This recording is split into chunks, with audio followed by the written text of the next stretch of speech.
never imagined myself being a teacher growing up. I was one of those kids who actually really didn't even like school very much. Spent most of my time daydreaming of fishing or drawing pictures on my notebook or whatever it might be. But I had some pretty influential people in my life that were teachers growing up.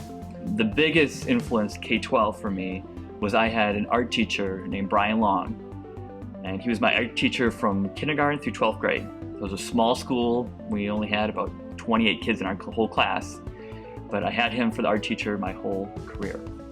And he enjoyed doing a lot of the same things I did, sports and outdoor stuff like fishing and hunting. So he really encouraged me to make art based on things that I enjoyed. Kind of went back and forth on, is this really what I want to do, or, something else. And I came across this teacher. He happened to be filling in for another professor in the art department. And his name's Chris Gargan. So I learned so much from him, and he became a mentor to me. Today we're still really good friends and get together several times throughout the year. But he taught me the importance of being an art educator.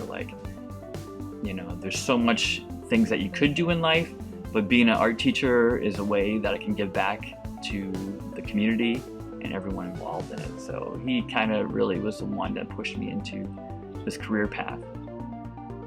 I have two young children that are ages 2 and 8. One goes to school here.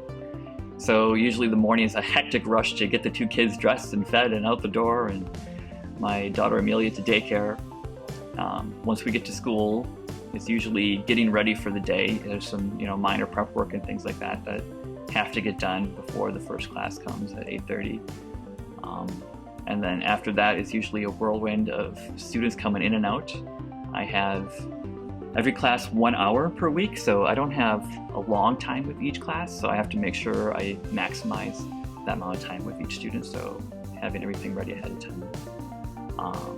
Like I said, then I get a short break for lunch, and again prepping for the afternoon, and then it's back-to-back classes of first grade and second grade, and getting me to the end of the day at 3 o'clock.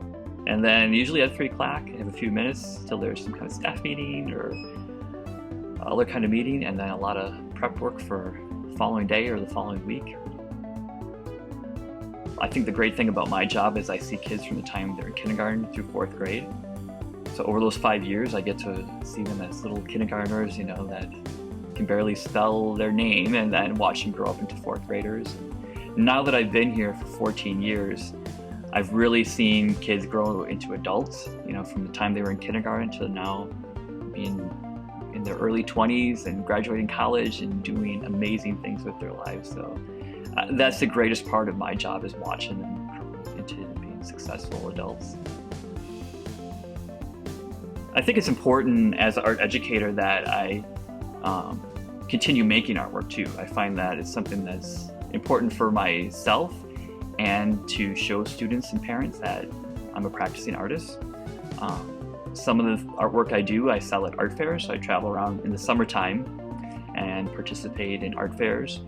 And then I also sell in art galleries and have gallery shows in the area. And I've begun doing murals. There's one mural that I've been working on for 2 summers. Hopefully this will be my last summer. It's a 3-summer project of creating a mural honoring local veterans and painting their portraits on the side of a building located here in downtown Lake Mills.